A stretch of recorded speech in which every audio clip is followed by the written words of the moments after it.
awal. Tetapi selepas itu JDT mula untuk mereka mengawal permainan.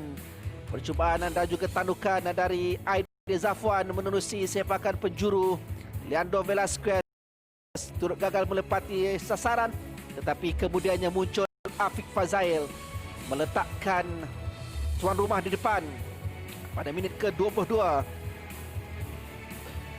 Selepas lencongannya menewaskan Nasrullah Aziz untuk JDT mendahului 1-0.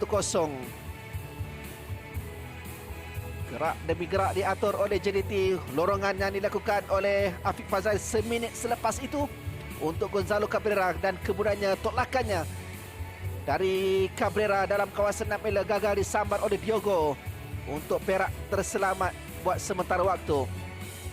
Dan kemudiannya percubaan terus yang dilakukan oleh Gonzalo Cabrera juga gagal menewaskan Nasrullah selepas ianya melambung tinggi.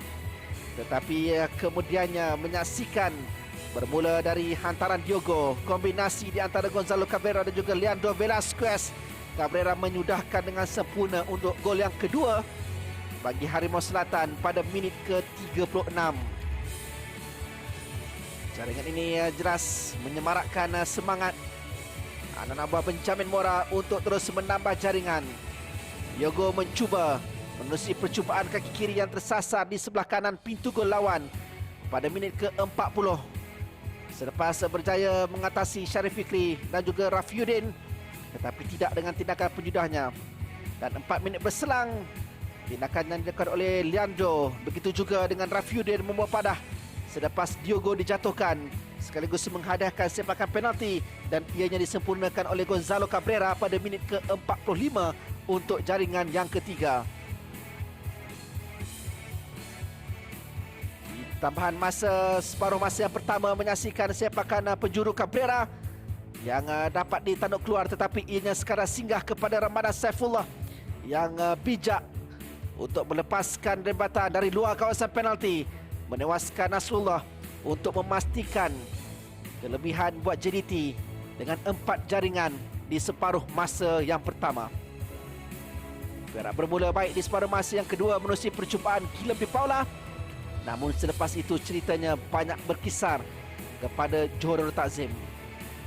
Biarpun minit ke-46, Guillem de Paula berjaya untuk mencuba, namun kemudiannya Diogo dengan satu percubaan yang dapat diselamatkan oleh Nasrullah Aziz diikuti dengan tindakan susulan yang kemudiannya tidak berjaya untuk disudahkan oleh Leandro Velasquez.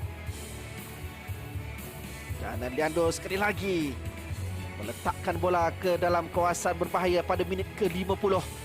Namun kali ini Anthony Golek sudah pun bersiap sedia untuk menghalang Diogo dari melakukan tindakan penyudah. Minit ke-55 Syarif Fikri melepaskan satu-satunya percubaan tepat yang dilakukan oleh Perak di separuh masa yang kedua. Ianya tepat kepada Fariza Malias. Dalam usaha Perak untuk cuba mendapat jaringan yang pertama. Namun begitu pada minit ke-63, Diogo terus menjadi arkitek, menerima umpanan dari Afiq Fazail. Sedikit kuisan biarpun beliau sudah pun terjatuh, dan ianya membuka ruang kepada Gonzalo Cabrera yang hanya perlu menolak bola masuk ke dalam gawang yang sudah pun terbuka untuk jaringan yang kelima.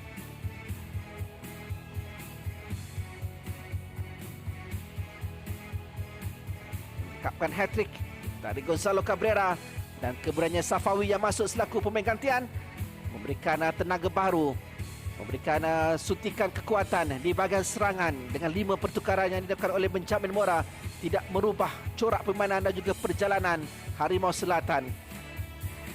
2 percubaan yang sebelum itu terkena tiang dan kemudiannya diselamatkan oleh Nasrullah Aziz, tetapi Safawi tidak kecewa pada minit ke-79.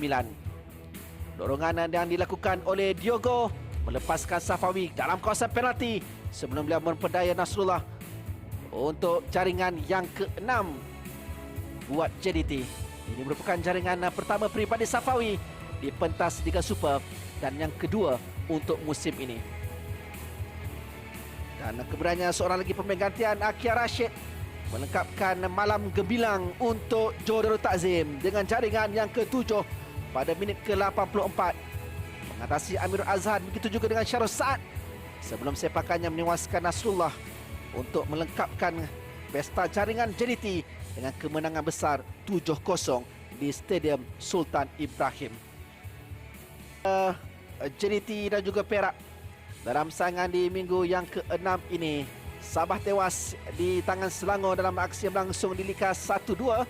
Sementara itu, jaringan Uci Akbar memastikan Melaka mengatasi Terengganu 1-0 di Stadium Hang Jebat di paya rumput Melaka.